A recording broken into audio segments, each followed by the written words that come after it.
আল্লাহ পাক রব্বুল আলামিন বিশ্বনবীর পাওয়ার এবং মর্যাদা কি পরিমাণে বাড়ায় দিয়েছে। আল্লাহ পাক রব্বুল আলামিন এই পৃথিবীর বুকে বিশ্বনবীকে পাঠাবেন, তবে অনেক দামি জিনিস, এই জিনিসটা ফিরি ফিরি দিলে কিন্তু পৃথিবীর কোনো মানুষ কদর করবে না। এজন্য আল্লাহ পাক বলেন আমার কাছে চাইতে হবে, তবে সব মানুষ চাইলে কিন্তু দিব না।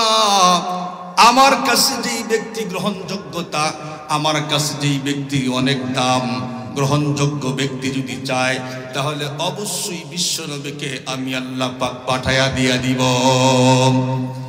এজন্য আল্লাহ পাক রব্বুল আলামিন হযরত ইব্রাহিম খলিলকে আদেশ করলেন, ইব্রাহিম তুমি আমার ঘর বাইতুল্লাহ নির্মাণ করো। ও মুসলমান, হযরত ইব্রাহিম খলিলুল্লাহ দীর্ঘদিন পর্যন্ত আল্লাহ পাকের ঘর বাইতুল্লাহ নির্মাণ করলেন। তার সন্তান ইসমাইল জবিহুল্লাহকে নিয়ে দীর্ঘদিন পর্যন্ত আল্লাহ পাকের ঘর বাইতুল্লাহ নির্মাণ করলেন। যখনই বাইতুল্লাহ কমপ্লিট হয়ে গেল, আল্লাহ পাক রব্বুল আলামিন তার অন্তরের ভিতরে ঢুকায়া দিলেন, ও ইব্রাহিম খলিল তুমি তো অনেক বড় কাজ করেছো, এজন্য আমি আল্লাহ পাক রব্বুল আলামিন তুমি এখন যা চাইবে আমি আল্লাহ পাক তোমাকে তাই দান করে দিয়া দিব। হযরত ইব্রাহিম খলিলুল্লাহ চিন্তা করলেন, একবার চাইতে চাইতে বৃদ্ধ বয়স হয়ে গিয়েছিল, বৃদ্ধ বয়সে চাইতে চাইতে আমি ইসমাইল জবিহুল্লাহকে পেয়েছিলাম, তবে এখন যদি চাই আমি কোনো ছোট খাটো জিনিস চাইব না, আমি আল্লাহ পাকের কাছে চাইব হাবিবুল্লাহ। সঙ্গে সঙ্গে মুসলমান ভাইরারে আমার ইব্রাহিম খলিল আল্লাহ পাকের কাছে হাত উঠাইলেন, রব্বানা ওয়াবাস ফীহিম রাসূলাম মিন আনফুসিহিম ইয়াতলু আলাইহিম আয়াতিকা ওয়া ইউআল্লিমুহুমুল কিতাবা ওয়াল হিকমাতা ওয়া ইউযাক্কিহিম ইন্নাকা আনতাল আজিজুল হাকীম। ইব্রাহিম খলিল আল্লাহ পাকের কাছে দোয়া করলেন, ওগো আল্লাহ পাক রব্বুল আলামিন বিশ্বনবীকে তুমি তাদের মাঝে পাঠায়া দাও। আল্লাহ পাক রব্বুল আলামিন হযরত ইব্রাহিম খলিলুল্লাহর দোয়া কিন্তু মঞ্জুর করে নিয়ে নিলেন। কিন্তু মজার বিষয় হলো, খুব ভালো করে বুঝবেন, দোয়া করে ইব্রাহিম খলিলুল্লাহ, আমিন আমিন বলে সুপারিশ করে ইসমাইল জবিহুল্লাহ। যেই ঘরটাকে সামনে নিয়ে দোয়া করে তার নাম হলো বাইতুল্লাহ, যার কাছে দোয়া করে তার নাম হলো আল্লাহ। দোয়া করে ইব্রাহিম খলিলুল্লাহ, আমিন আমিন বলে সুপারিশ করে ইসমাইল জবিহুল্লাহ। যেই ঘরটা সামনে নিয়ে দোয়া করে তার নাম বাইতুল্লাহ, যার কাছে দোয়া করে তার নাম আল্লাহ। আল্লাহ পাক বলে আমিও খুশি হয়ে পাঠিয়ে দিলাম হাবিবুল্লাহ। আল্লাহু আকবার, আল্লাহু আকবার বলেন। মুসলমান ভাইরারে আমার কথাগুলি খুব ভালো করে বুঝবেন। ইব্রাহিম খলিলুল্লাহ, খলিলুল্লাহ মানেও তো আল্লাহ পাকের বন্ধু, হাবিবুল্লাহ মানেও আল্লাহ পাকের বন্ধু। তবে বন্ধুরা আমার, রাত আর দিন ডিফারেন্স আছে। হাবিবুল্লাহ তার মানে হলো আল্লাহ পাকের বন্ধু, খলিলুল্লাহ মানেও তো আল্লাহ পাকের বন্ধু। খলিলুল্লাহ তাকে বলা হয় যিনি 24 ঘন্টায় আল্লাহ পাক রব্বুল আলামিনকে খুশি করার জন্য ব্যস্ত। যিনি আল্লাহ পাককে খুশি করার জন্য ব্যস্ত তার নাম হলো খলিলুল্লাহ। আর যাকে আল্লাহ পাক রব্বুল আলামিন খুশি করার জন্য ব্যস্ত তার নাম হলো হাবিবুল্লাহ। খুব ভালো করে বুঝবেন, হযরত ইব্রাহিম আলাইহিস সালাতু ওয়াস সালাম অনেকবার আল্লাহ পাক রব্বুল আলামিনকে খুশি করার জন্য নিজে ব্যস্ত হয়ে গিয়েছিলেন। আপনারা কিন্তু সকলেই জানেন হযরত ইব্রাহিম খলিল আল্লাহ পাকের খুশির জন্য অগ্নিকুণ্ডের ভিতরে কিন্তু আগুনের মধ্যে ঝাঁপ মেরেছিলেন। আপনারা জানেন না? আল্লাহ পাকের খুশির জন্য অগ্নিকুণ্ডের ভিতরে ঝাঁপ মেরেছিলেন। আল্লাহ পাক খুশি হয়ে গেলেন, আগুনকে ইনফরমেশন করলেন, কুলনা ইয়া নার, কুলনা ইয়া নার কুনি বারদাও ওয়া সালামান আলা ইব্রাহিম। হে আগুন, তুমি আমার খলিল দোস্তের জন্য আরামদায়ক ঠান্ডা হয়ে যাও। আল্লাহু আকবার বলেন, আল্লাহু আকবার। এরপরে মুসলমান দীর্ঘদিন পর্যন্ত আল্লাহ পাকের কাছে অ্যাপ্লিকেশন করে বৃদ্ধ বয়সে একটা সন্তান পেয়েছিলেন, তার নাম হলো ইসমাইল জবিহুল্লাহ। আল্লাহ পাকের হুকুমে আল্লাহ পাককে রাজি এবং খুশি করার জন্য আল্লাহ পাক রব্বুল আলামিনকে খুশি করার জন্য কিন্তু কুরবানি করতে দ্বিধাবোধ করে নাই। তার মানেই হলো সবচেয়ে বেশি আল্লাহ পাককে ভালোবাসে ইব্রাহিম খলিল। নিজের জান দিয়ে হলে, নিজের মাল দিয়ে হলেও, নিজের সন্তানকে কুরবানি করে হলেও আল্লাহ পাককে খুশি করাবো। আল্লাহ পাক তো নিজেই বলেছেন, ওয়াল্লাযীনা আমানু আশাদ্দু হুব্বাল লিল্লাহ, যারা সবচাইতে বেশি ইমানদার মুত্তাকির পরহেজগার তারাই তো সবচাইতে বেশি আমি আল্লাহ পাককে मोहब्बत করে। अगर खाहम के राज़े दिल बगुयम जानो मियाबम वगर जाए शवद पैदा तुरा तन्हा नमियाबम वगर याबम तुरा तन्हा वहम शवद जाए पैदा बखुशी कम कुनम खुदरा वमन खुदरा नमीदानम इश्क अव्वल दर दिले माशूक पैदा मी शवद ताना सूजद शमअ कई परवान शैदा मी शवद जो जलाता है किसी को ओ भी जलता है जरूर शमा भी जल जाते हैं परवाना जल जाने के बाद। मुसलमान भाईरा আমার তাহলে ইব্রাহিম খলিলুল্লাহ, খলিলুল্লাহ বলা হয় তাকে যিনি 24 ঘন্টায় আল্লাহ পাককে খুশি করার জন্য ব্যস্ত। শুধু ইব্রাহিম খলিলুল্লাহ না, মুসা কালিমুল্লাহ তো আল্লাহ পাককে খুশি করার জন্য ব্যস্ত ছিলেন। সূরা তাহা খুলে দেখেন 83 নম্বর আয়াত 84 নম্বর আয়াতে কারিমা খোলেন, দেখেন কি আছে। আল্লাহ পাক একবার মুসা পয়গম্বরকে ডাকলেন, মুসা তুমি তোমার বিশেষ কিছু উম্মতদেরকে নিয়ে তুর পর্বতে আসো, 40 দিন ইতিকাফ করো, আমি তোমাকে খুশি হয়ে তাওরাত কিতাব দান করে দিব। যখনই বলছে আমার কাছে আসো, উম্মতদেরকে রেখেই একটা দৌড় দেয়া উনি চলে গেছে। আল্লাহ পাক জিজ্ঞাসা করলো, মা আজালাকা আন কওমিকা ইয়া মুসা, হে মুসা তুমি তোমার উম্মতদেরকে রেখে চলে আসলা কেন? ওদেরকে নিয়ে আসতা।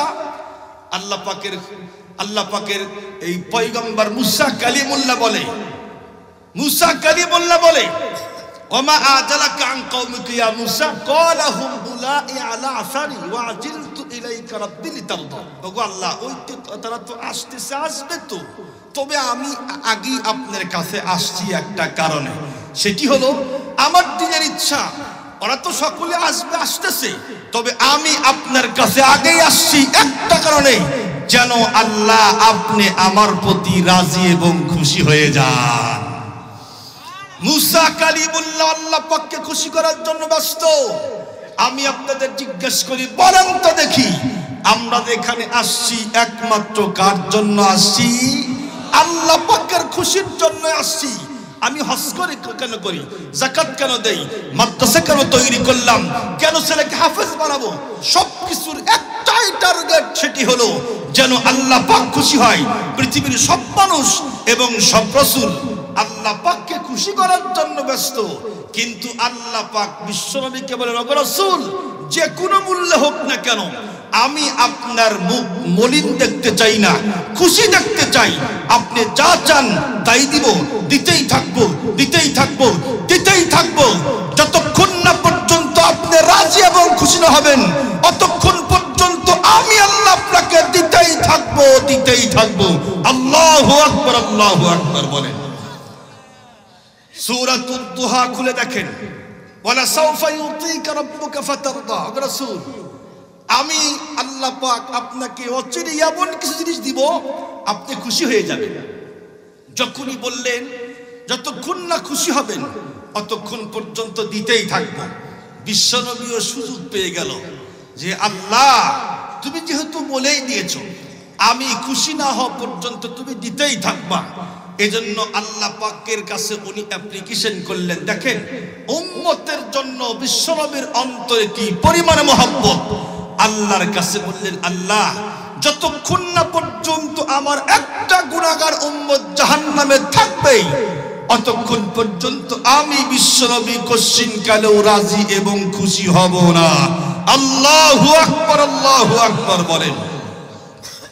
উনি পৃথিবীর কোনো কিচ্ছু চাইলেন না, আল্লাহর কাছে চাইলেন আমাদেরকে, আল্লাহ সবগুলি উম্মতদেরকে জান্নাতে ঢুকায় দাও। আমরা হলে কি বলতাম? আমরা বলতাম আল্লাহ এমপি মন্ত্রী বানায় দাও, তাই না? কারণ এমপি আর মন্ত্রী হলে সব পায়ের নিচে চলে আসে, টাকার পাহাড় পর্যন্ত হয়। এই দেশে এবং বিদেশে কালো টাকার পাহাড় হয়, বিল্ডিং তৈরি হয়, বালাখানা তৈরি হয়। কারণ নেতা নেত্রীরা যেই পরিমাণে টাকা আত্মসাৎ করেছে আপনারা সকলেই দেখেছেন। এজন্যই তো শেখ মুজিব হয়তো বা বলেছিল, মানুষ তো পায় অনেক কিছুর খনি, কিন্তু আমি পাইছি জোরের খনি। কয় নাই, কয় নাই? চেয়ার আর পাওয়ার হলেই, একটু চেয়ারের মালিক হলেই এত টাকার মালিক হয় কেমনে বুঝে আসে না। তার মানে চুরি করে, বাটপার আর বাটপার। খুব ভালো করে বুঝবেন। কিন্তু বিশ্বনবী বললেন, আল্লাহ আমি কিছুই চাই না, আমাকে খুশি দেখতে হলে আমার সবগুলো উম্মতদেরকে জান্নাতে ঢুকাইতে হবে। আল্লাহু আকবার, আল্লাহু আকবার বলেন। মুসলমান ভাইরা আমার কথাগুলি ভালো করে বুঝবেন। আল্লাহ পাকের কাছে ইব্রাহিম খলিলুল্লাহ দোয়া করলেন, সঙ্গে সঙ্গে আল্লাহ পাক রব্বুল আলামিন খুশি হয়ে বিশ্বনবীকে পৃথিবীর বুকে পাঠায়া দিবেন। তবে সব জায়গার ভিতরে কিন্তু অনেক দামি জিনিস আমার পয়গম্বর স্পেশাল নিয়ামত, সব জায়গার ভিতরে কিন্তু পাঠানো যাবে না। বিশ্বনবীকে পাওয়ার জন্য ও মুসলমান রাত পর্যন্ত আল্লাহ পাকের কাছে দোয়া করলে, আল্লাহ তুমি আমার মধ্যে পাঠায়া দাও। দিন পর্যন্ত আল্লাহ পাকের কাছে দোয়া করলেন, ওগো আল্লাহ পাক রব্বুল আলামিন বিশ্বনবীকে আমার ভিতরে পাঠায়া দাও। রাত এবং দিনের দোয়া আল্লাহ পাক রব্বুল আলামিন কবুল করে এমন একটা সময়ের ভিতরে পাঠায়া দিলেন, তখন রাত না দিন না সুবহে সাদেক। বিশ্বনবীকে আল্লাহ পাক রব্বুল আলামিন পৃথিবীর বুকে পাঠাবেন, তবে সবচাইতে দামি জিনিস সব বংশের ভিতরে পাঠানো যাবে না। আল্লাহ পাক রব্বুল আলামিন বলেন, সবচাইতে দামি বংশ হলো কুরাইশ বংশ। এই বংশের ভিতরে বিশ্বনবীকে আমি আল্লাহ পাক পাঠায়া দিয়া দিলাম। কুরাইশ বংশ সবচাইতে দামি বংশ, কথা আমার নাম বিশ্বনবী নিজেই বলেছে। এই পৃথিবীর বুকে সবচাইতে দামি বংশ হলো কুরাইশ বংশ। কয়েক আল্লাহ পয়গম্বর বলেন, কুরাইশ বংশ সব বংশের থেকে 7টা কারণে আল্লাহ পাক অনেক দামি করে বানাইছেন। 1 নম্বর কারণ হলো বিশ্বনবী বলেন, আনা কুরাইশুন, আমি কুরাইশ বংশের লোক। 2 নম্বর, কুরাইশ বংশের ভিতর থেকে একজন মানুষকে আল্লাহ পাক নবী বানাইছেন, সে হলাম আমি। সুবহানাল্লাহ বলেন। 3 নম্বর হলো বিশ্বনবী বলেন যে কুরাইশ বংশের সকল মানুষের দায়িত্ব হলো, যখন এই পৃথিবী থেকে যত মানুষ হজ করার জন্য বাইতুল্লাহ যাবে, আল্লাহ পাক রব্বুল আলামিন সব এই হাজী সাহেবগণকে কুরাইশ বংশের দায়িত্ব হলো জমজমের কূপের পানি পান করাবে। এটি হলো 3 নম্বর। 4 নম্বর হলো বিশ্বনবী বলেন, কুরাইশ বংশের একজন মানুষ, তার নাম হলো আব্দুল মুত্তালিব, উনি হলো আল্লাহ পাকের ঘরের বাইতুল্লাহর মুতাওয়াল্লি। সুবহানাল্লাহ বলেন। 4 নম্বর। 5 নম্বর বিশ্বনবী বলেন, কুরাইশ বংশকে আল্লাহ পাক হস্তি বাহিনীর উপরে বিজয় দান করছিল, তাই না? সূরাতুল ফিল খুলে দেখেন, আল্লাহ পাক কি বলেছেন, আলাম তারা কাইফা ফাআলা রাব্বুকা বিআসহাবিল ফিল। হস্তি বাহিনী আবরাহা বাদশা আল্লাহ পাকের ঘর বাইতুল্লাহ ধ্বংস করার জন্য আসছিল না? আল্লাহ পাক রব্বুল আলামিন তাদেরকে সমূলে ধ্বংস করে দিয়েছেন। আল্লাহ পাক বলেন, তায়রান আবাবিল, ঝাঁকে ঝাঁকে আমি আল্লাহ পাক পাখি পাঠাইয়া দিয়েছিলাম। আর প্রত্যেকটা পাখির 2 পায়ের ভিতরে ছিল 2টা বোম, মুখের ভিতরে ছিল 1টা বোম। বোমের পরিমাণ কতটুকু, কত বড়? তাফসীর খুলে দেখেন, বুটের দানার মতো ছোট ছোট বোমা। 3টা বোম, আর প্রত্যেকটা বোমের গায়ের মধ্যে লেখা আছে যে এই বোমটা ওই কলিমুদ্দির উপরে ফালাইবে, এই বোমটা সলিমুদ্দির উপরে ফালাবে। প্রত্যেকটা বোমের গায়ে লেখা ছিল। খুব ভালো করে বুঝবেন। আল্লাহ পাক বলেন, যখন তাদেরকে বোম নিক্ষেপ করা হয়েছিল, কাসফিম মাকুল, আপনারা সকলেই জানেন ভুসি তো এমনিতে তার অস্তিত্ব নাই, তাই না? এমনিতে অস্তিত্ব নাই। এরপরে যখন গরু ভুসিকে চাবানি মারে, এর অস্তিত্ব কিন্তু আর টিকে থাকে না। আল্লাহ পাক বলেন কাসফিম মাকুল, যেই সমস্ত নাস্তিক আর বেঈমানরা আমার ঘরকে ধ্বংস করার জন্য আসছিল, আমি তাদের উপরে বোম নিক্ষেপ করে তাদের অস্তিত্ব বিলীন করে দিয়েছি। এখান থেকে শিক্ষা গ্রহণ করা দরকার। যেই সমস্ত বেঈমান মসজিদ, মাদ্রাসা, ওলামায়ে কেরামের উপরে আক্রমণ করতে চায়, মামলা হামলা দিতে চায়, আল্লাহ পাক বলেন বেশি বাড়া ভালো না, বেশি বাড়া কিন্তু ভালো না। নমরুদকে ধরেছিলাম, পৃথিবীর কোনো মানুষ ছাড়াইতে পারে নাই, পারছে? আপনারা দেখেন নাই? নমরুদ এত বড় বাচ্চা ছিল, আল্লাহ পাক শেষ পর্যন্ত নাকের ভিতরে ল্যাংড়া মশা ঢুকায়া আল্লাহ পাক জুতা পেটা করে বিদায় করছে, করে নাই? নাকের ভিতরে কি ঢুকছিল? ল্যাংড়া মশা ঢুকছিল তো? ঢুকছিল তো না? এটা সহি কথা না, ঢুকছিল না। কেন? কেমনে? তার মানে হলো আপনারা দেখছেন নাকের ভিতরে চুল আছে না নাই? আছে তো। এরপরে দেখবেন হাত দিয়ে দেখেন শীত নাই, গরম নাই, ভিজা। ইঙ্গাইল আঠা জাতীয় জিনিস আল্লাহ পাক ভিতরে দিয়া বান্দার সিকিউরিটি গার্ড তৈরি করে দিয়েছেন। কেমনে? ব্রেন অনেক বড় একটা দামি জিনিস, সহজেই যেন কোনো মশা মাছি ধুলা বালু ভিতর দিয়ে দিক দিয়ে ঢুকে ব্রেনে আক্রমণ করতে না পারে। এজন্য এই দিক দিয়ে ঢোকার জিনিস না, তার মানে ঢোকে নাই, আল্লাহ পাক ঢুকাইছেন।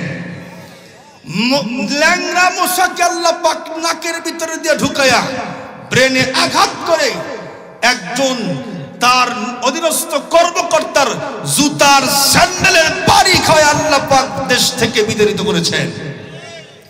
যখন ফেরাউন জুলুম করতেছিল, জুলুম এক পর্যায়ে যখন লিমিট ক্রস করে ফেলছে, আল্লাহ পাক নীল নদের ভিতরে চুবায়া আল্লাহ পাক তাকেও শেষ করে দিয়েছে।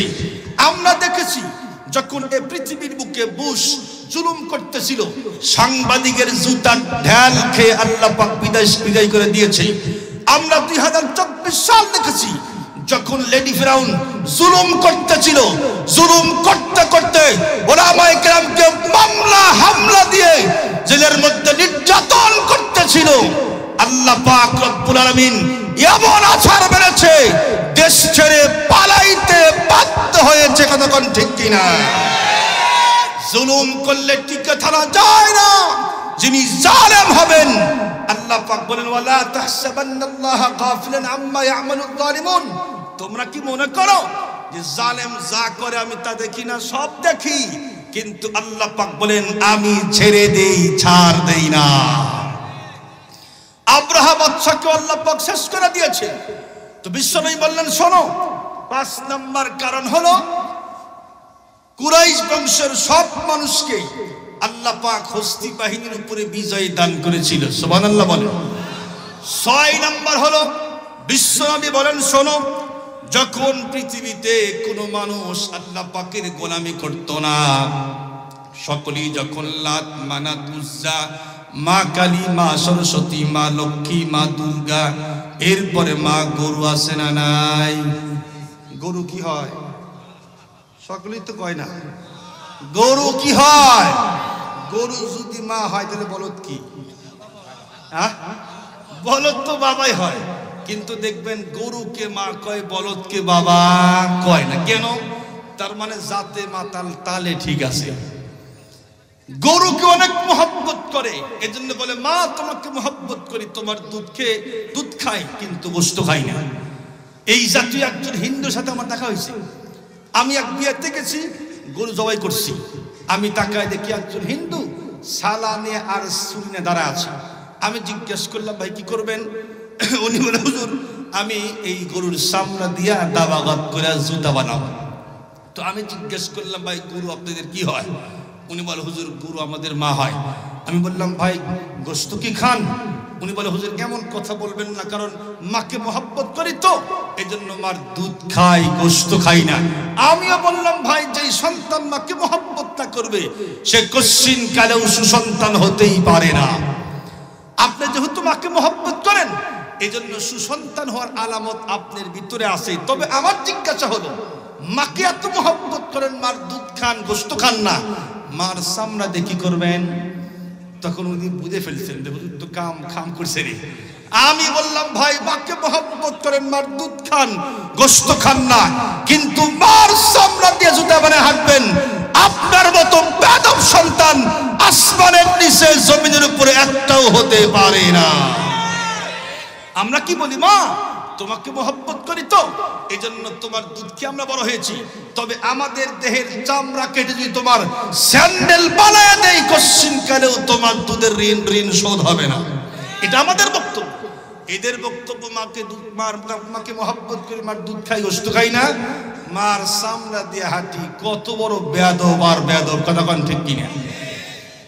এদের ধর্মের ব্যাপারে আল্লাহ পাক অনেক কিছু বলছে। আল্লাহ পাক রব্বুল আলামিন সূরাতুল হাস 22 নম্বর সূরা 17 নম্বর পারার 18 নম্বর 20 নম্বর পৃষ্ঠার শুরুর লাইনে আল্লাহ পাক বলেন, तमाम পৃথিবীর সব মানুষকে আল্লাহ পাক লক্ষ্য করে বলেন, ইয়া আইয়ুহান নাসু দুরিবা মাসালুন ফাসতামিউ লাহু ইন্নাল্লাযীনা তাদউনা মিন দুনিল্লাহি লা ইয়াখলুকু যুবাবান ওয়ালা ইজতামাউ লাহু وإن يسلبهم الذباب شيئا لا يستنقذوه منه ضعف الطالب والمطلوب الله أكبر বলেন আল্লাহু আকবার। আল্লাহ পাক রব্বুল আলামিন तमाम পৃথিবীর সকল মানুষদেরকে লক্ষ্য করে বলে, শোনো আমি তোমাদেরকে একটা দৃষ্টান্ত পেশ করি, সেটি হলো যেই সমস্ত মানুষ আমি আল্লাহ পাকের গোলামি বাদ দিয়া 33 কোটি দেবদেবীর গোলামি করে, এই 33 কোটি দেবদেবী মিলাও কিন্তু একটা মাসি পর্যন্ত বানাইতেই পারে না। পারে? মাসি পর্যন্ত বানাইতে সক্ষম হয় না। আল্লাহ পাক আরো বলেন, আবার এই মাসি যখন আবার তাদের সামনে থেকে খাবার নিয়ে দৌড় দেয়, একটা খোদাও কিন্তু মাসিকে ঠেকাইতে পারে না। মাসি তো বানাইতেই পারে না, আবার মাসিকে যে একটা ধমক দিবে এটাও পারে না।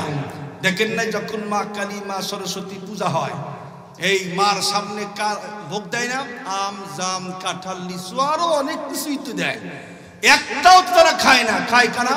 ওদের ব্রাহ্মণরা খায়। এরপরে মাসির বক্তব্য যে আমিও কিছু খাই, তবে তোমার খাবার আমি খাইলে চুরি করা হয়, এই জন্য চুরি করে খাইতে চাই না। বোন আওয়াজ করলাম, পারলে ঠেকা।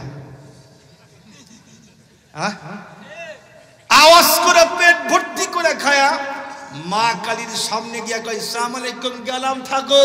এরপরেও কিছুই কইতে পারে না। আল্লাহ পাক বলছে আমার কথা না, একটা মাসি পর্যন্ত বানাইতে পারে না, আবার মাসি যখন খাবার নিয়ে দৌড় দেয় ঠেকাইতে পারে না।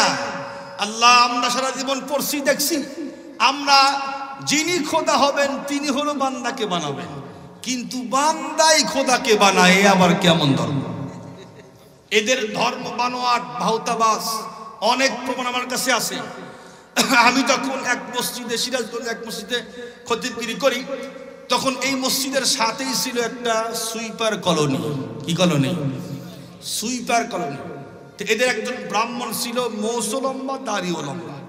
তো আমি একদিন তাকায় দেখি মসজিদের সামনে শীতের মৌসুম, রোদ লাগতেছে, তো এই সামনে চাটি পাটায় কি করে এটা চট পেরে ওদের ধর্মের কিতাব তেলাওয়াত করে। আমি জিজ্ঞেস করলাম, আঙ্কেল কি পড়েন?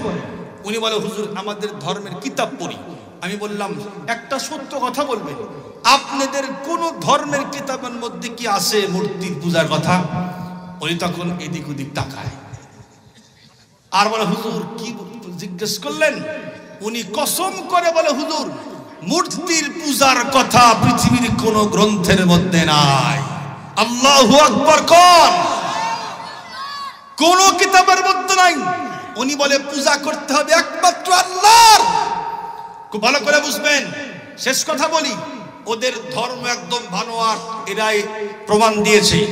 যখন একজন হিন্দু মুমূর্ষ অবস্থা শুরু হয়, তখন আপনারা দেখছেন ওকে কিন্তু ঘর থেকে বের করে তুলসী গাছের নিচে নিয়ে দেয়। আপনারা কি দেখছেন কেউ তুলসী গাছের নিচে নিয়ে গিয়া কানের ভিতরে মুখ লাগাইয়া একটা গীতা পাঠ করে। আপনারা কি শুনতে রাজি আছেন? কারা কারা শুনলে একটু হাত তোলেন। লিল্লাহে তাকবীর, নারায়ে তাকবীর। না, আওয়াজ বেশি হয় নাই, তাহলে শোনাবো না। জোরে কান লিল্লাহে তাকবীর। কানের কাছে মুখ লাগায়া ইসলাম ধর্ম প্রচার করে দেয়। সেটি কি? ওনারা বলে ইয়া দেবী ভূতেশ্বরী নমো তস্তি নমো তস্তি লাইলং ইল্লাল্লাহ মুহাম্মাদং অপং অপং অপং ये कलमा পরং তো পরং স্বর্গে যাও না পরং তো পরং নরকে জ্বলং। আল্লাহু আকবার। কোন ইয়া দেবী ভূতেশ্বরী নমো তস্তি বলে না নমো তস্তি। এ হিন্দু ভাই, তুমি যে 33 কোটি দেবদেবীর পূজা করছো সব ভুয়া ভাওতাবাজ।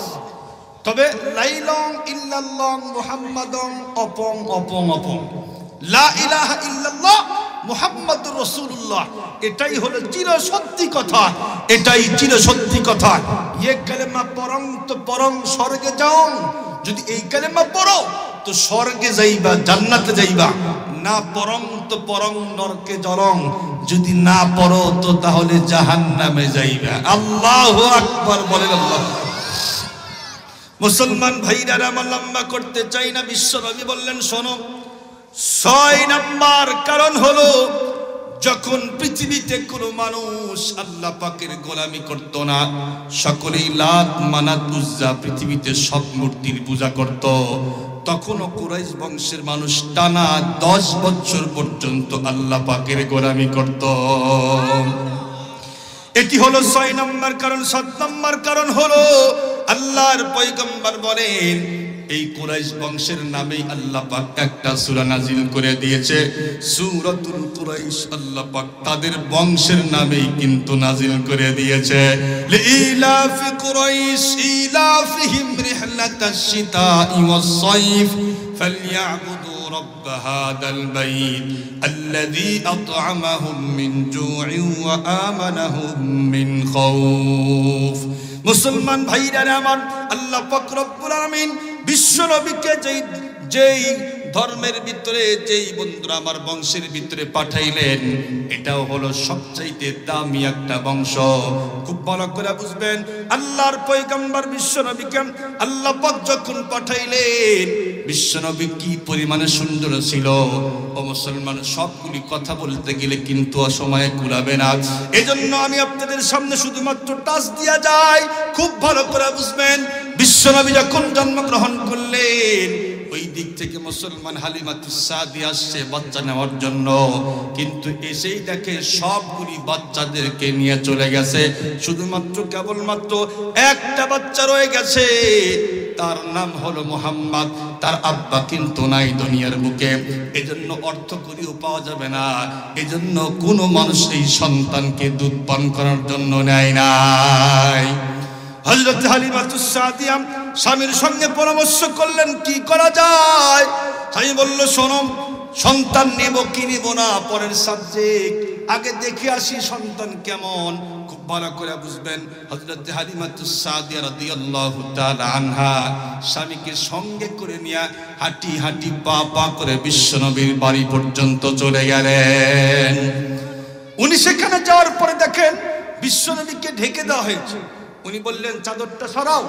যখনই চাদর সরায় দিছে, বিশ্বনবী হযরত হালিমাতুস সাদিয়াকে দেখে এমন একটা মুস্কি হাসি দিয়েছেন, হযরত হালিমাতুস সাদিয়া বলে আমি দেখেই আমার অন্তরটা ঠান্ডা হয়ে গেছে। সুবহানাল্লাহ বলে। যখন কোলে নিলাম, কোল ঠান্ডা হয়ে গেল, আমার স্তনের মধ্যে দুধ ভর্তি হয়ে গেল।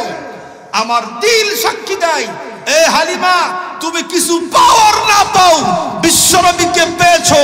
যেই হাসি পাইছো, এই হাসি আর লক্ষ টাকা দিয়ে কিনা পাইবা না। হযরত হালিমাতুস সাদিয়া বলতেছিলেন শোনো, এত সুন্দর ফুটফুটে সন্তান পৃথিবীতে আমি আর দেখি না। আল্লাহু আকবার বলেন। হযরত আমিনা রাদিয়াল্লাহু তাআলা আনহা বলে, এ হালিমাতুস সাদিয়া, তুমি কেমনে দেখবা? আমি তো অনেক মাকে সন্তান প্রসব করতে দেখেছি, কিন্তু আমার বাচ্চা শিশু মুহাম্মদের মতো এত সুন্দর চেহারা আর দেখি নাই। ওই দিক থেকে আব্দুল মুত্তালিব তার দাঁতে এসে বলল, এ হালিমাতুস সাদিয়া, তুমি কেমনে দেখবা? তুমি তো একজন মেয়ে মানুষ। এ আমেনা, তুমি কেমনে দেখবা? তুমি তো একজন মেয়ে মানুষ। আমি তো বাইতুল্লাহর মুতাওয়াল্লি। তামাম পৃথিবী থেকে সব মানুষ এখানে হজ করার জন্য আসে। আমি লক্ষ লক্ষ কোটি কোটি মানুষের চেহারা দেখেছি, অনেক দেশ পর্যন্ত সফর করেছি, কিন্তু আমি কসম করে বলতে পারি আমার নাতির মতো এত সুন্দর চেহারা আমার দুই চোখ আর দেখে নাই। ওই দিক থেকে আল্লাহ পাক বলে, জিবরাইল যাও, তুমি কিছু বলে আসো। জিবরাইল ডাক ডাকা, এ হালিমাতুস সাদিয়া, তুমি কেমনে দেখবা? তুমি মানুষ। এ আমেনা, তুমি কেমনে দেখবা? তুমি মানুষ। আব্দুল মুত্তালিব, তুমি কয়জনকে দেখছো? আল্লাহ পাক তো পৃথিবী তৈরি করার আরো অনেক আগে আমাকে তৈরি করেছে। এই পৃথিবীতে যত রাসূল আল্লাহ পাক পাঠিয়েছেন সব রাসূলের কাছে আমি অনেকবার গিয়েছি, কিন্তু আমি সাক্ষ্য দিচ্ছি এই শিশু মুহাম্মাদের মতো এত সুন্দর চেহারা আমি আমার জিবরাইলের চোখ দিয়া দেখি নাই। আল্লাহু আকবার, আল্লাহু আকবার বলেন। কেমন জানি আল্লাহ পাক ডাক ডাকায়, আলী হালিমাতুস সাদিয়া, তুমি কেমনে দেখবা? এ আমরা, তুমি কেমনে দেখবা? এ আব্দুল মুত্তালিব, তুমি কেমনে দেখবা? এ জিবরাইল, তুমি কেমনে দেখতে চাও? দেখার জন্য পূর্ব শর্ত হলো পাঠানো। বিশ্বনবীর মতো চেহারা আমি আমার ফ্যাক্টরির ভিতরে ওয়ান পিস তৈরি করেছি। যদি তৈরি করতাম তাহলে দেখতে পারতাম বিশ্বনবীর মতো চেহারা আমি আর দ্বিতীয় অন্য কাউকে দেই নাই। আল্লাহু আকবার, আল্লাহু আকবার।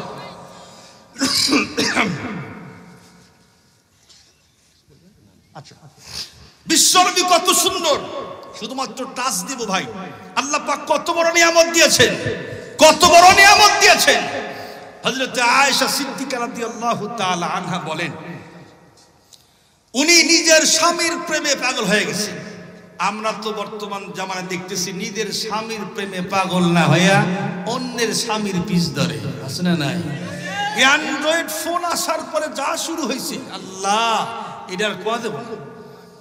নিজের স্বামীকে মহব্বত করে না, অন্যের স্বামীকে চয়েস করে।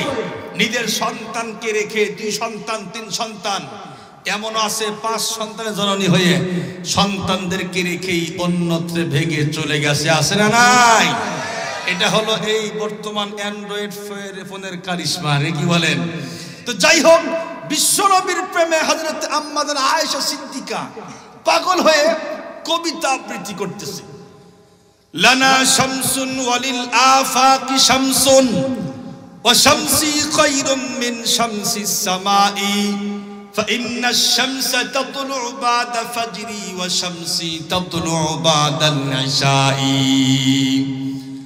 আম্মাজান হযরত আয়েশা সিদ্দিকা রাদিয়াল্লাহু তাআলা আনহা বলেন, এ तमाम পৃথিবীর সকল মানুষ তোমরা শোনো, তোমরা খুব ভালো করে শোনো।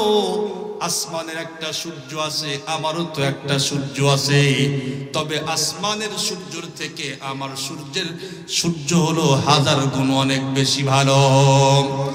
আসমানের সূর্য উদয় হয় ফজরের নামাজের পরে, আর আমার সূর্য উদয় হয় হলো এশার নামাজের পরে। মুসলমান ভাইরা রে আমার, আম্মাজান হযরত আয়েশা সিদ্দিকা রাদিয়াল্লাহু তাআলা আনহা বলেন, একদিন বিশ্বনবী একদিন এশার নামাজের পরে ঘরের ভিতরে ঢুকছেন। আমি বিশ্বনবীর দেহ মোবারকের আলো দিয়া সুয়ের ভিতরে সুতা ঢুকাইয়াছিলাম। সুবহানাল্লাহ, চেহারার আলো দিয়ে সুয়ের ভিতরে সুতা ঢুকাইতো। আমরা তো দিনের বেলায় ঢুকাইতে পারি না, পারি তো না। চশমা লাগায় আবার নাতিকে ডাক দি, দেখতো বাবা হয় না কেন? আর উনি বলেন রাত্রে এশার নামাজের পরে ঢুকছে, চেহারার আলো দিয়ে সুয়ের ভিতরে সুতা ঢুকাইছি। আল্লাহু আকবার, জোরে বলেন আল্লাহু আকবার। আম্মাজান হযরত আয়েশা সিদ্দিকা বলে, শোনো, যেই সমস্ত জুলাইখার বান্ধবীগণ ইউসুফ পয়গম্বরকে দেখে হাত কেটে ফেলেছিল, আল্লাহ পাক তো কোরআনে হাকিমের ভিতরে বলে দিয়েছেন, ফালাম্মা রাআইনাহু আকবারনাহু ওয়া কাত্তা'না আইদিয়াহুন্না ওয়া কুলনা হাশা লিল্লাহি মা হাদা বাশারা ইন হাদা ইল্লা মালাকুন কারীম। হযরত জুলাইখা যখন ইউসুফ পয়গম্বরের প্রেমে পাগল, সবগুলি বন্ধুরা আমার তার বান্ধবীগুলো বলতেছিল, তুমি একজন সন্তানের প্রেমে এত পাগল হইলা কেন? তুমি তো তাকে কিনে আনছো, তোমাদের দাস, তুমি তাকে দেখে এমন পাগল হইলা কেন? হযরত জুলাইখা বলে, যদি আমি জবান দিয়ে বলি বিশ্বাস করবে না, এজন্য সবগুলি বান্ধবীদেরকে দাওয়াত দিলাম আর বললাম তোমরা এখানে বসো, এই যে চাকু নাও আর ফল নাও, তোমরা কেটে কেটে খাও। আর ওই দিক দিয়ে হযরত ইউসুফ পয়গম্বরকে বললেন, শোনো, তুমি তাদের সামনে দিয়ে একটু হেঁটে যাইবা। ইউসুফ পয়গম্বর যখন হাঁটতেছিল, তার জুলাইখার বান্ধবীগণ একবার তাকাইছে আর চোখ ফিরাইতে পারে নাই। তাকায়াই কই, ইয়া আল্লাহ, এটা তো মানুষ না, ইন হাযা ইল্লা মালাকুন কারীম, ইন হাযা ইল্লা মালাকুন কারীম। মানুষ এত সুন্দর হতেই পারে না, এটা তো সম্মানিত একজন ফেরেশতা। ইউসুফ পয়গম্বরকে দেখে হাত কেটে ফেলেছিল, ফল কাটতে কাটতে। আমাদের হযরত আয়েশা সিদ্দিকা বললেন, তারা তো ইউসুফ পয়গম্বরকে দেখে হাত কেটে ফেলেছিল, কিন্তু বিশ্বনবীকে দেখতো হাত কাটতো না, কলিজা কেটে ফেলতো, একটু টের পাইতো না। আজকে বিশ্বনবীকে আমরা দেখি নাই, এরপর বিশ্বনবীর জন্য কলিজা কেন, তামাম জানটা পর্যন্ত কোরবানি করতে পারি। খুব ভালো করে বুঝবেন, তার প্রমাণ হলো আজকে যদি কোন নাস্তিক আর বেঈমান বিশ্বনবীকে নিয়ে এই শিবচরের মধ্যে কটাক্ষ করে, হুজুররা যাওয়ার আগেই কিন্তু এই গ্রামের মানুষ তার কল্লা উড়াইয়া দিয়া দিবে। এর জন্য যা হয় হবে, কিন্তু বিশ্বনবীকে যারা কটূক্তি করবে তাদের বেঁচে থাকার কোনো অধিকার তোমার মধ্যে থাকে না, কারণ ঠিক কিনা? জমিনে থাকতে পারে না। বিশ্বনবীকে কটূক্তি করলে জান যায় যাবে, কিন্তু কশ্চিন কালেও বিশ্বনবীর অপমান পৃথিবীর কোন মুসলমান সইতে পারে না। খুব ভালো করে বুঝবেন। আম্মা জান আয়েশা সিদ্দিকা বললেন, শোনো, তারা তো হাত কেটে ফেলেছিল, কিন্তু কলিজা কাটতো, টেরও পাইতো না। আল্লাহু আকবার, আল্লাহু আকবার বলেন। মুসলমান ভাইরা আমার কথাগুলি খুব ভালো করে বুঝবেন। বিশ্বনবী কি পরিমাণে সুন্দর ছিলেন। হযরতে জাবের ইবনে সামুরা রাদিয়াল্লাহু তাআলা আনহু বলেন, আমি একদিন ঘর থেকে বাহির হইলাম রাতের বেলায়, সেদিন তাকায় দেখি আসমানের ভিতরে পরিপূর্ণ চাঁদ তার দীপ্তি সহকারে আলো বিচ্ছুরিত করে। একটু সামনের দিকে আগায় গেলাম, তাকায় দেখি বিশ্বনবী অবস্থান করে। ও মুসলমান, জাবের ইবনে সামুরা বলেন, আমি একবার আসমানের দিকে তাকাই, আবার বিশ্বনবীর দিকে তাকাই, আবার আসমানের দিকে তাকাই, আবার বিশ্বনবীর দিকে তাকাই। দীর্ঘক্ষণ পর্যন্ত তাকাতাকি করলাম, শেষ পর্যন্ত আমি সিদ্ধান্ত উপনীত হলাম আর আসমানের চাঁদকে ডাক দেয়া বললাম, এই আসমানের চাঁদ শোনো, তোমার অনেক নাম এবং গুণ আছে, তুমি অনেক সুন্দর বটে, কিন্তু বিশ্বনবীর মতো সুন্দর তুমি এখন পর্যন্ত হতে পারো নাই। বিশ্বনবীর মতো এত সুন্দর তুমি হতে পারোই নাই। আল্লাহু আকবার বলেন, আল্লাহু আকবার। কত সুন্দর ছিলেন কবি হাসান ইবনে সাবিত রাদিয়াল্লাহু তাআলা আনহু, জগৎ বিখ্যাত কবি। উনি বিশ্বনবীর প্রেমে পাগল হয়ে কবিতা আবৃত্তি করেছেন। ওয়া আহসানু মিনকা লাম তারা কাত্তু আইনি ওয়া আজমালু মিনকা লাম তালিদিন নিসাউ খুলিকতা মুবাররাআন মিন কুল্লি আইবিন কাআন্নাকা কদ খুলিকতা কামা তাশাউ। হাসান ইবনে সাবিত রাদিয়াল্লাহু তাআলা আনহু বলেন, ওগো বিশ্বনবী, আপনার মতো এত সুন্দর চেহারা কশ্চিন কালেও আমার চোখ দেখে নাই। ওয়া আজমালু মিনকা লাম তালিদিন নিসাউ। হাসান ইবনে সাবিত বলে, পয়গম্বর, আপনার মতো এত সুন্দর ফুটফুটে সন্তান পৃথিবীর অন্য কোনো মা জন্ম দেয় নাই।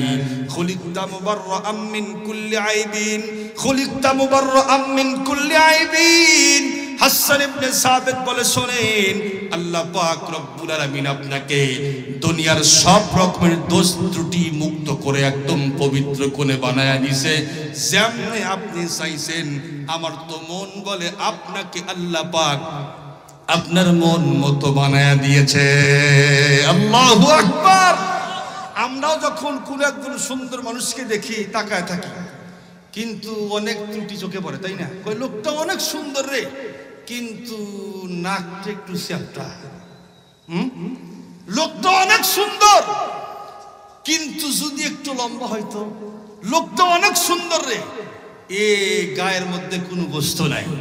লোকটা অনেক সুন্দর রে, কিন্তু সাদে মাল নাই, আছে না নাই? অনেক সুন্দর, কিন্তু যে কোনো একটা দিক ত্রুটি আছেই। কিন্তু হাসান ইবনে সাবিত বলে, আল্লাহ পাক আপনাকে সব রকমের দোষ ত্রুটি মুক্ত করে দুনিয়ার মধ্যে পাঠায়া দিয়েছেন।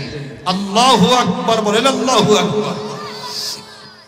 অনেক কবি কবিতা লিখেছেন, শেষ পর্যন্ত লিখতে লিখতে বলছেন, লা ইউমকিনুস সানাউ কামা কান হাক্কুহু বাদাস খুদা বুজুর্গ তুই কিসসা মুখতাসার।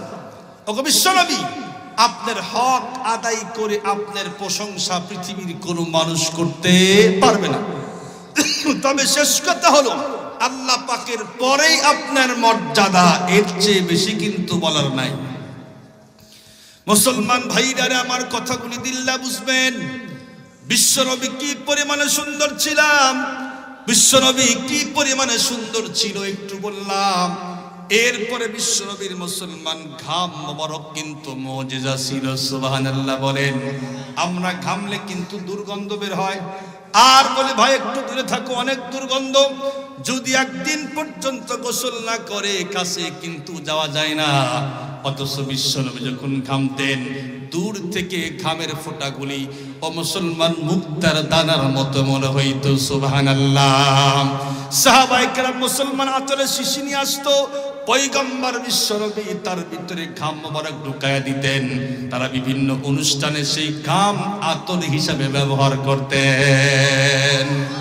একদিন এক মহিলা আসলো, রাসূল আমার মেয়ের বিবাহ একটু দোয়া করবেন। উনি দোয়া করলেন, মহিলা চলে যাচ্ছে, বিশ্বনবী আসো। আসলো, আচ্ছা তুমি যে তোমার মেয়েকে বিবাহ দিবা, সুগন্ধি আসো নাকি? না তো রাসূল। তাহলে এক কাজ করো, শিশি নিয়ে আসো। শিশি নিয়ে আসলো, বিশ্বনবী একটু ঘাম মোবারক দিয়ে দিলেন। ওই ঘরের ভিতরে এত সুঘ্রাণ ছড়তেছিল, ঘরের নাম হয়ে গেছে বাইতুল মুআত্তাইন, সুঘ্রাণওয়ালা ঘর। আল্লাহু আকবার, আল্লাহু আকবার। বিশ্বনবীর থুতু মোবারক মুজিজা। আল্লাহু আকবার কোন? হযরত আলী রাদিয়াল্লাহু তাআলা আনহু, ওনার একবার চোখ উঠছে, চোখটা কয় না, তীব্র ব্যথা। বিশ্বনবী বললেন, আলী কোথায় গেছে? সাহাবায়ে কেরাম বললেন, বিশ্বনবী আলী তো শুয়ে আছে, চোখের ভিতরে তীব্র ব্যথা, এজন্য উনি উঠতে পারতেছেন না। পয়গম্বর বললেন, আলীকে ডাক দাও, আমার কাছে নিয়ে আসো। বিশ্বনবী মুখ থেকে একটু থুতু মোবারক বাহির করে চোখের মধ্যে লাগায় দিলেন।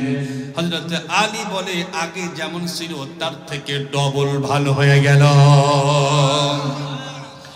একজন সাহাবী বলে, ওগো শুনুন, পৃথিবীর সব মানুষ শোনো, আমার পক্ষ উঠেছিল, দেহের ভিতরে গোটা উঠেছিল। পয়গম্বর বিশ্বনবী একটু থুতু মোবারক বাহির করে আমার দেহের মধ্যে লাগায় দিল, সঙ্গে সঙ্গে সব রকমের গোটা ভালো হয়ে গেছে। সুবহানাল্লাহ। উনি আলো বলে, শোনো, ভালো হওয়ার পর থেকে আমার দেহ থেকে সবসময় সুঘ্রাণ বের হতো। সাহাবায়ে কেরাম মাঝে মধ্যে আমার দেহের সঙ্গে নাক লাগাইয়া ঘ্রাণ নিত। আল্লাহু আকবার, আল্লাহু আকবার বলেন। বিশ্বনবীর হাতের টাচ পর্যন্ত মুজিজা। আল্লাহু আকবার বলেন।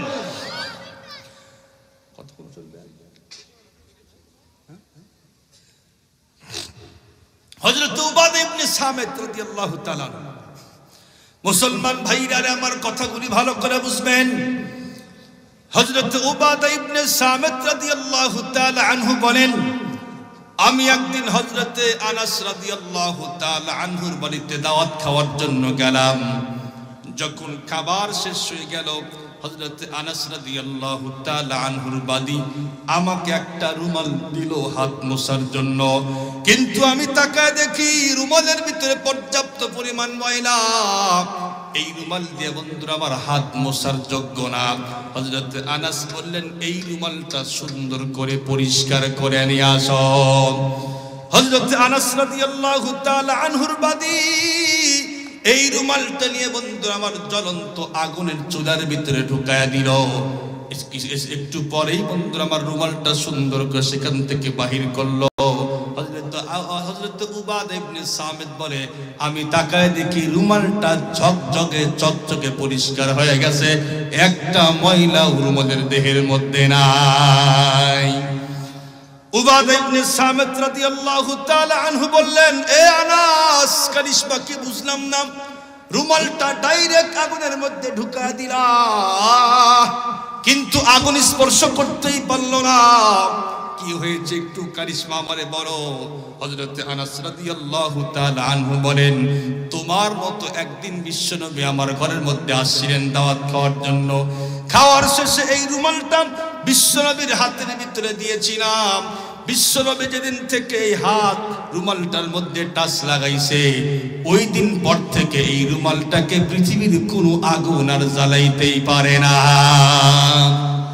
যখন ও ময়লা হয়ে যায়, আমরা সাবান সোডা কিচ্ছু লাগাই না, ডাইরেক্ট আগুনের মধ্যে ঢুকায় দেই, আগুন সবগুলি ময়লা জ্বালায়া ভস্ম করে দেয়, চকচকে রুমাল আমাদেরকে ফেরত দেয়।